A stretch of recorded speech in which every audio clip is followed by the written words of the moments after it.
함께 모여서 말씀을 나누는 이 시간 가운데 주님의 풍성하신 사랑과 은혜가 함께 하시길 바랍니다.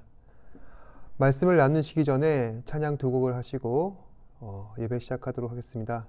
먼저 부르실 찬양은 모든 능력과 모든 권세, 이어서 존귀한 어린 양 함께 찬양하시겠습니다.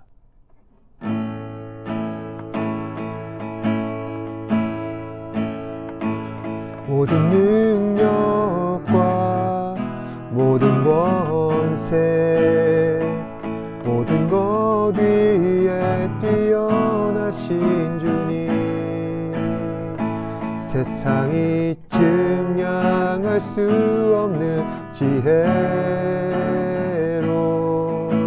모든 만물 창조하셨네. 모든 나라와 모든 보좌, 이 세상 모든 경이로움보다, 이 세상 모든 값진 보물보다 더욱 귀하신 나의 주님, 십자가 고통당하사 버림받고 외면당하셨네. 짓밟힌 장미꽃처럼 나를 위해 죽으셨네. 나의 주,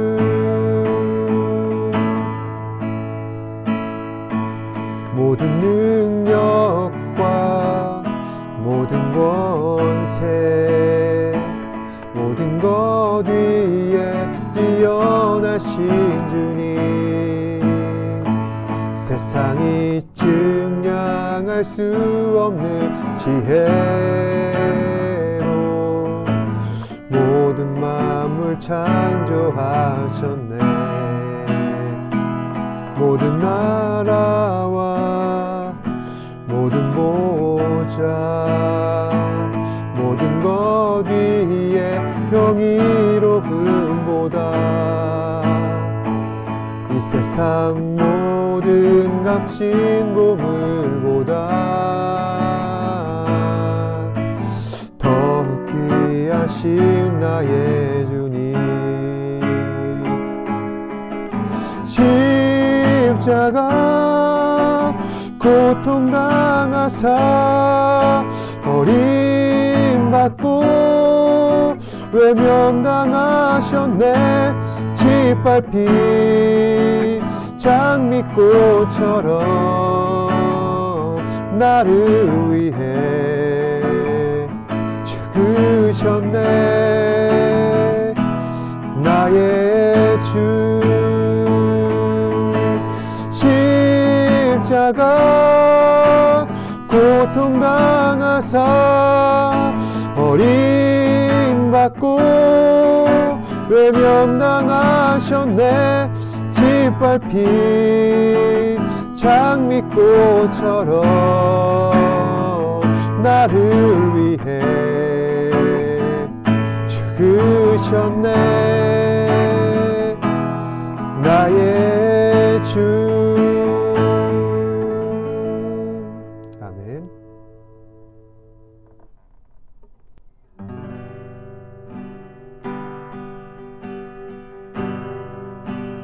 주님께 감사해.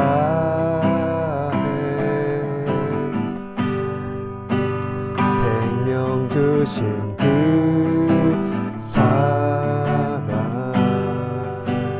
내 부끄러운 죄를 사하시고 놀라운 은혜 주네. 주님께 감사해.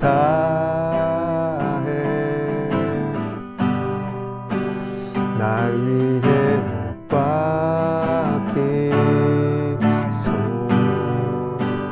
주의 보혈로 나를 씻으시고 주품에 품으시네.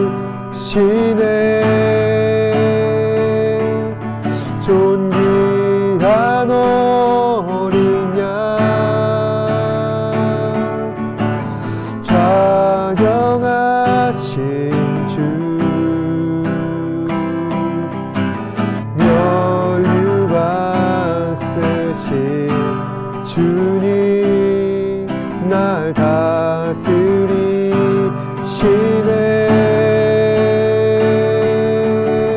하나님 아들 높여 경배해.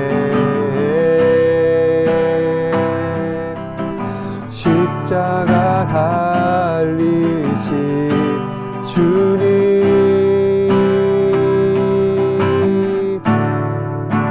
존귀하신 주 어린 양 찬양. 주님께 감사해. 생명 주신 그 사랑 내 부끄러운 죄를 사하시고 놀라운 은혜 주네. 주님께 감사해. 날 위해 못 박히소. 주의 보혈로 나를 씻으시고 주품에 품으시네. 존귀한 어린 양 좌정하신 주 면류관 쓰신 주님 날 다스리시네.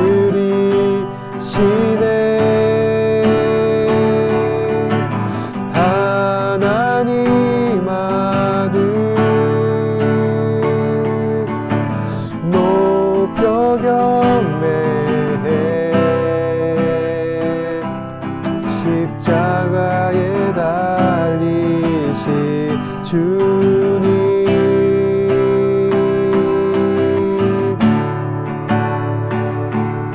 존귀한 어린 양 좌정하신 주 면류관 쓰신 주님 날 다스리시네.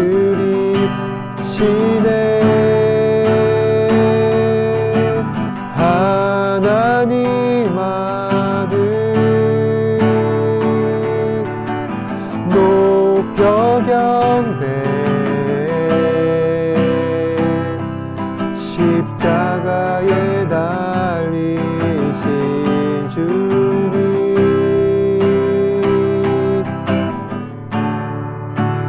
존귀하신 주 어린 양 찬양.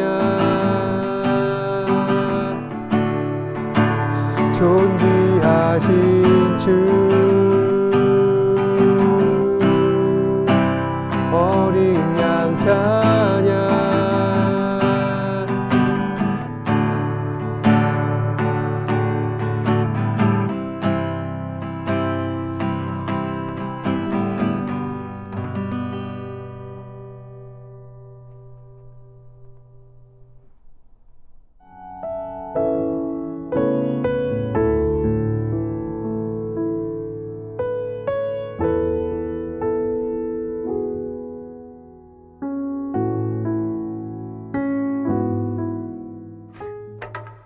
If you've ever heard the phrase, the Holy Spirit, and you want to know what it means, where do you start? Well, you have to start on page 1 of the Bible, where the uncreated world is depicted as this dark, chaotic place, but then above the chaos, God's Spirit is there, hovering, ready to bring about life and order and beauty. Okay, but what is God's Spirit? Yeah, so the Spirit is the way the biblical authors talk about God's personal presence. The Hebrew word is ruach. Ruach. Yeah, you gotta clear your throat at the end. So what is it? Well, ruach can refer to a number of different things, but what they all have in common is energy. Energy, how so? So there's an invisible energy that makes the clouds move or the tree branches sway. Right, wind. So in Hebrew, that's ruach. Okay. Now take a big breath. So you feel that inside you. Yeah, the air? Well, specifically the energy, right? The vitality in your body that you get from breathing deeply, that too is ruach. And this is the same word used in the Bible to describe God's personal presence. Just like wind and breath are invisible, God's Spirit is invisible. Wind is powerful, and so God's Spirit is powerful. And just as breath keeps us alive, so God's Spirit sustains all of life. Yeah, ruach.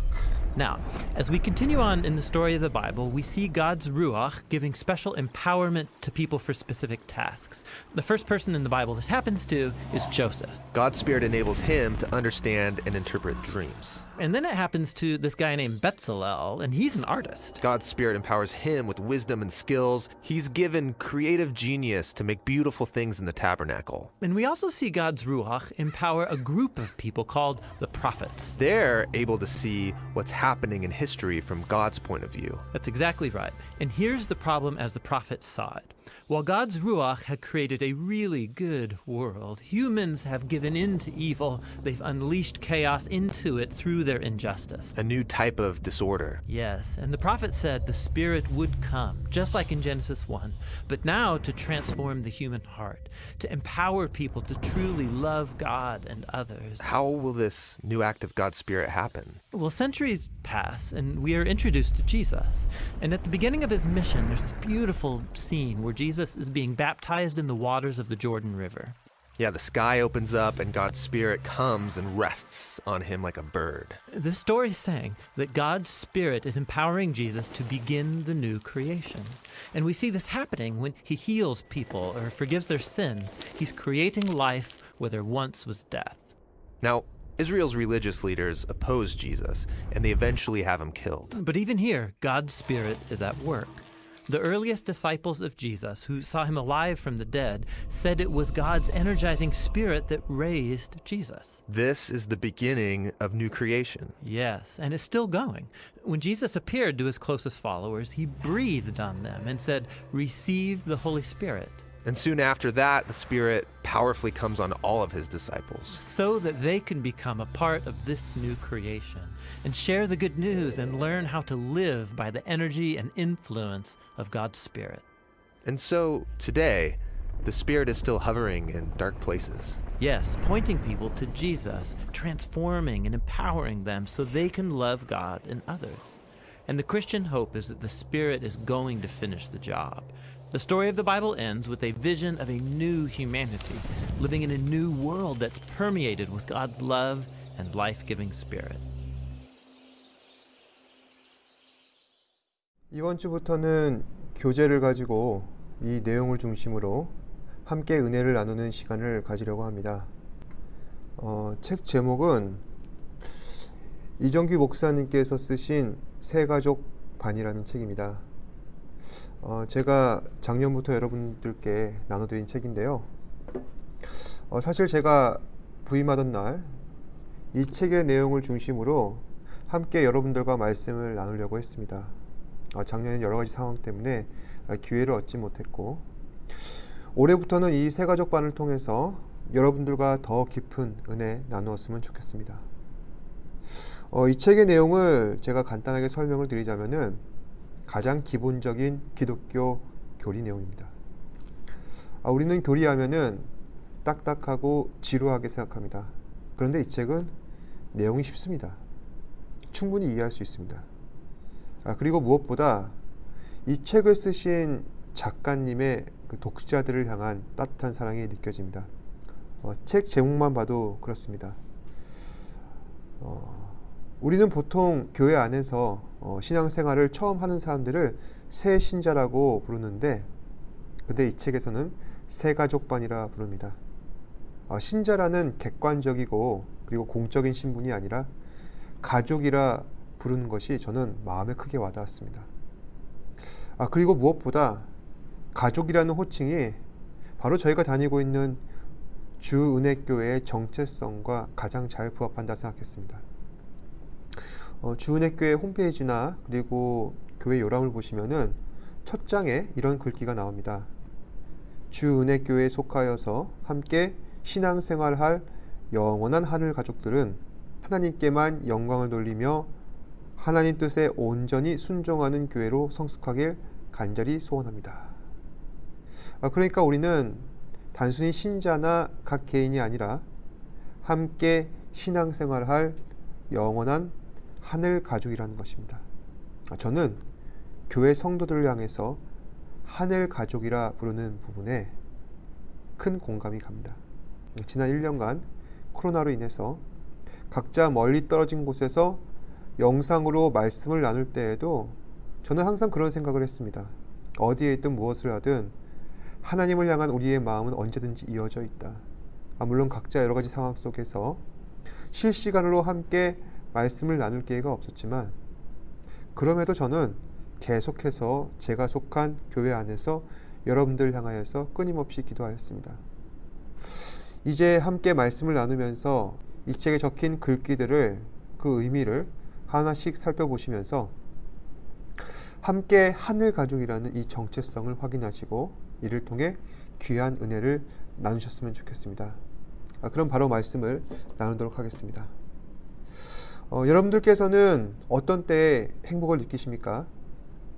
사람마다 차이는 있겠지만 요즘에 와서 느끼는 부분은 아주 평범하고 사소해 보이지만 그것으로 인해서 의외의 행복을 느낄 때가 많다는 것입니다. 오늘날 많은 사람들이 소확행이라고 하죠. 소소하지만 확실한 행복. 왜 소확행이라는 신조어가 생겨나기 시작했을까? 저는 생각해 보았습니다. 얼마 전 한 청년과 함께 말씀을 나눌 기회가 있었는데 이런 겁니다. 몇 년 전만 하더라도 우리 사회 안에서의 가장 큰 고민은 무엇이었습니까? 바로 M4 시대가 다가왔다는 것입니다. 많은 사람들이 이 N자의 다양한 대상들을 대입을 하면서 이것저것 설명하며 그 원인에 대해서 분석하는데, 핵심은 저는 이것이라 생각합니다. 바로 결핍과 절망입니다. 오늘날 천정부지로 치솟는 집값, 그리고 전혀 해결될 기미가 보이지 않는 일자리 문제, 이러한 문제들을 놓고서 많은 사람들이 미래를 놓고 보았을 때 불안해하고 염려합니다. 그래서 이런 생각들을 하는 것이죠. 다 포기하자. 어차피 내게 주어지지 않는 것들이야. 결핍의 문제를 해결할 수 없으니까 절망하게 되고, 그래서 미래를 포기하는 세대가 늘어나고 있다는 것입니다. 하지만 결핍을 해결할 수 없다고, 내가 절망의 상태를 극복해낼 수 없다고 모두가 다 현실을 도피하지는 않습니다. 다들 어떻게든 현실을 살아가기 위해 잘 버티면서 살아가고 있습니다. 그래서 우리 청년 세대는 그 어떤 때보다 칭찬과 격려를 받아야 마땅하다는 것이죠. 그런데 어느 누구도 우리를 칭찬해 주지 않고 격려해 주지 않습니다. 그래서 칭찬과 격려조차 셀프로 처리해 버립니다. 이른바 소확행으로 말이죠. 자신을 위한 작은 선물을 주면서 스스로를 격려하고, 인생을 살면서 우리가 큰 걸 기대하지는 않지만 작은 것들로 인해 행복을 얻으려고 노력합니다. 이것이 바로 감정의 밸런스를 맞추는 한 방법이 되는 것이죠. 행복을 얻기 위해 우리가 노력을 해야 한다는 것이 얼마나 짠하고 안쓰러운지 알 수가 없습니다. 그런데 물질이나 어떤 즐거운 경험이나 자기 보상으로 인해서 얻게 되는 행복에는 반드시 한계가 있다는 것입니다. 이른바 현타가 온다고 하죠. 현실 자각 타임. 내가 여기서 지금 무엇 하는 건가? 결국 우리의 행복은 셀프로 얻기에는 힘들다는 것입니다. 행복은 스스로 얻기 위해 애쓰는 것이 아니라 전혀 기대하지 않은 때에 누군가로부터 거저 주어질 때 우리는 셀프 행복보다 더 큰 몇 배의 행복을 느낄 수가 있습니다. 특히 우리는 인격적인 관계들을 통해서 누리는 행복들을 그리워합니다. 따뜻한 사람의 체온을 그리워하고 누군가로부터 관심받기를 원합니다. 그래서 저는 이렇게 생각합니다. 소확행을 통해서 우리가 행복을 느낄 수 있다는 것은 일종의 속임수다. 우리는 결코 소확행에 만족해지지 못한다. 우리는 그 어느 때보다도 인격적인 관계를 그리워한다. 누군가의 따뜻한 사랑을 그리워할 수밖에 없다. 왜 사람들은 이처럼 사랑을 그리워하는 겁니까? 왜 우리는 누군가로부터 받는 사랑에 목말라 있는 것일까요?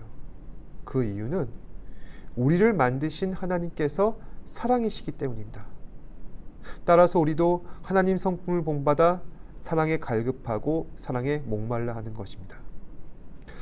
오늘 함께 읽으신 말씀 요한 1서 4장 16절 말씀입니다. 하나님이 우리를 사랑하시는 사랑을 우리가 알고 믿었노니 하나님은 사랑이시라. 이 말씀은 한국교회 안에서 교회 표어나 주제어로서 자주 사용되었던 성경 구절입니다. 내용은 간단합니다. 하나님은 사랑이라는 것입니다. 하나님은 사랑하신다가 아닙니다. 하나님은 사랑이시다. 즉 동사가 아니라 명사입니다. 다시 말해 하나님의 존재 자체가 사랑이라는 것입니다. 이 말씀이 우리에게 주는 함의는 무엇일까요? 하나님께서는 사랑으로 행하시고 사랑으로 다스리는 분이라는 뜻입니다. 그 대상이 누구든지 말입니다. 그럼 하나님께서는 누구를 사랑하시는가? 먼저 우리입니다. 하나님께서는 당신의 자녀 삼으신 모든 사람들을 사랑하고 계십니다. 하지만 우리를 사랑하시기 전에 가장 먼저 사랑하신 분이 계신데 바로 예수 그리스도입니다. 요한복음 17장 14절에 보시면 이런 말씀이 나옵니다. 아버지여 내게 주신 자도 나 있는 곳에 나와 함께 있어 아버지께서 창세전부터 나를 사랑하심으로 내게 주신 나의 영광을 그들로 보게 하시기를 원하옵나이다. 이 말씀은 예수님께서 십자가에 달리시기 전 마지막으로 제자들과 헤어지게 될 때에 대제사장 신분으로서 세상 모든 만물들을 위해 하나님 앞에 축복 기도를 올리는 장면입니다. 그런데 여기서 보시면은 중요한 대목 한 구절이 눈에 띕니다. 아버지께서 창세전부터 나를 사랑하심으로. 예수님께서 말씀하시길 하나님께서 창세전부터 누구를 사랑하셨다고 하십니까? 바로 성자 예수 그리스도를 사랑하셨다는 것입니다. 예수님의 이 말씀을 뒷받침하는 성경 구절은 또 있습니다. 예수님께서 세례 요한에게 세례를 받으시고 처음 공생의 사역을 시작하셨을 때 물 위에서 올라오시는 예수님의 머리 위로 비둘기 같은 성령이 임하셨습니다. 그리고 하늘로부터 이런 음성이 들려지는데 이는 내 사랑하는 아들이요 내 기뻐하는 자라.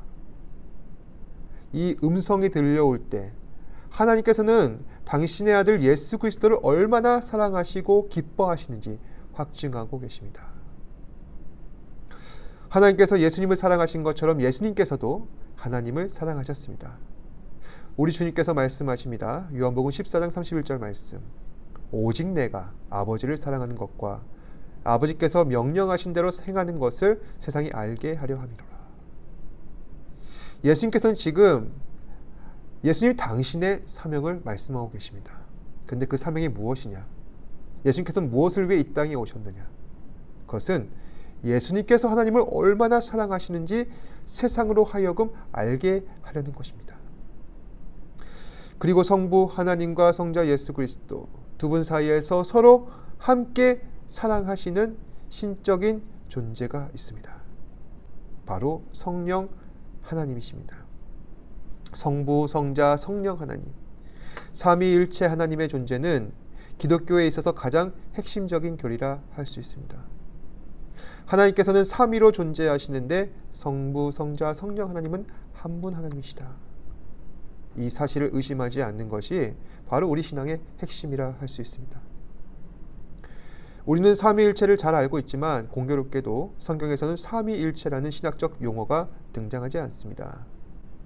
하지만 여러 근거들을 통해 하나님께서 삼위일체로서 존재하신다는 사실을 우리는 확인할 수 있는데, 먼저 예수님께서는 육신의 어머니 마리아의 몸으로 잉태되셨습니다. 그때 이렇게 기록되었습니다.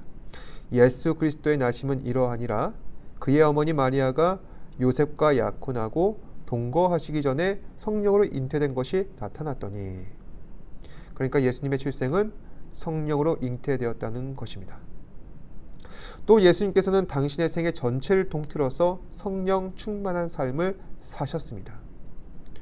누가복음 4장 1절에서 예수님께서는 세례를 받으시고 올라오는 장면에 이렇게 묘사되고 있습니다. 예수께서 성령의 충만함을 입어 요단강에서 올라오사 광야에서 40일 동안 성령에게 이끌리셨으며, 또 예수님께서 이 땅에서 사람들에게 하신 모든 말씀들도 성령 하나님을 통해 하셨습니다. 세례 요한은 이 사실에 관해 다음과 같이 진술합니다. 하나님이 보내시니 예수님은 하나님의 말씀을 하나니 이는 하나님이 성령을 한량없이 주심이니라. 따라서 하나님께서 하신 모든 말씀은 성령 하나님의 권능을 힘입은 것이라 할 수 있습니다. 이처럼 예수님께서는 모든 것을 성령 하나님과 함께 하셨습니다. 그런데 여기서 중요한 것은 하나님께서 예수님을 사랑하시는 이 방식이 바로 무엇이냐? 성령 하나님을 보내주셨다는 것입니다.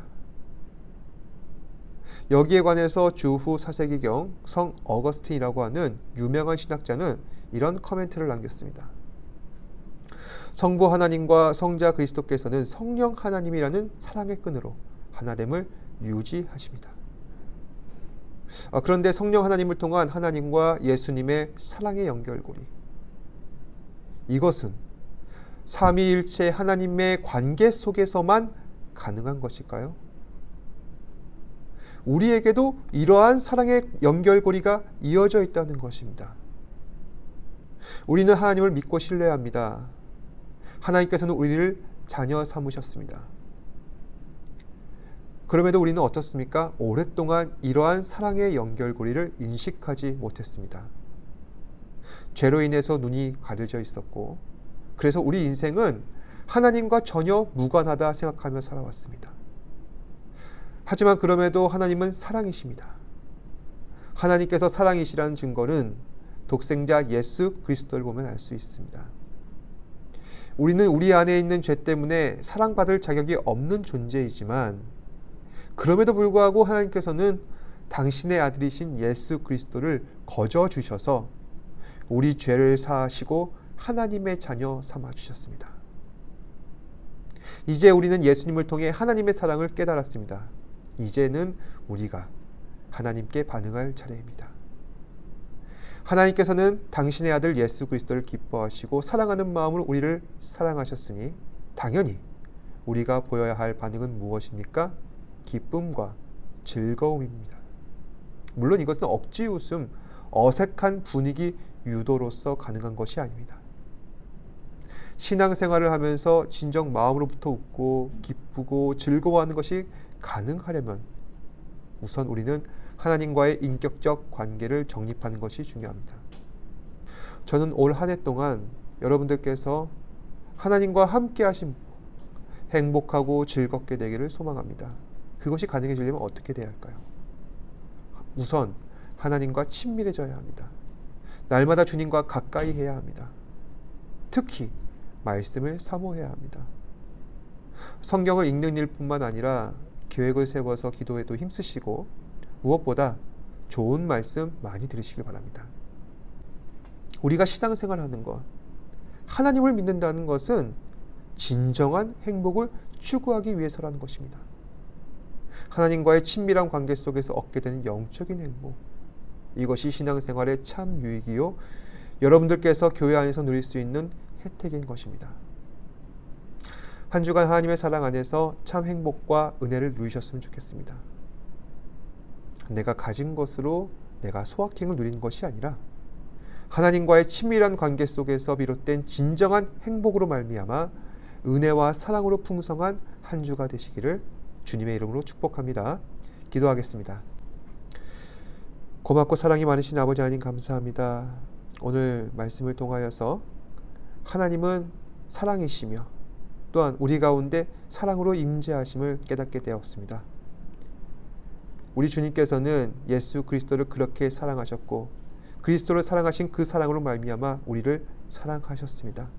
하지만 우리의 삶은 이러한 하나님의 사랑을 깨닫지 못하고 행복을 알지 못하고 주 안에서의 기쁨을 누리지 못합니다. 주님과의 인격적인 교제를 회복함으로 말미암아 참 하나님 안에서 행복을 누릴 수 있는 우리 사랑하는 지체가 되게 하여 주옵소서.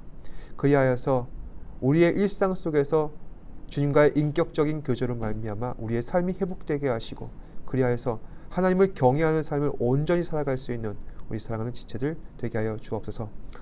모든 것에 감사드리며 살아계신 예수님 이름으로 기도드립니다. 아멘.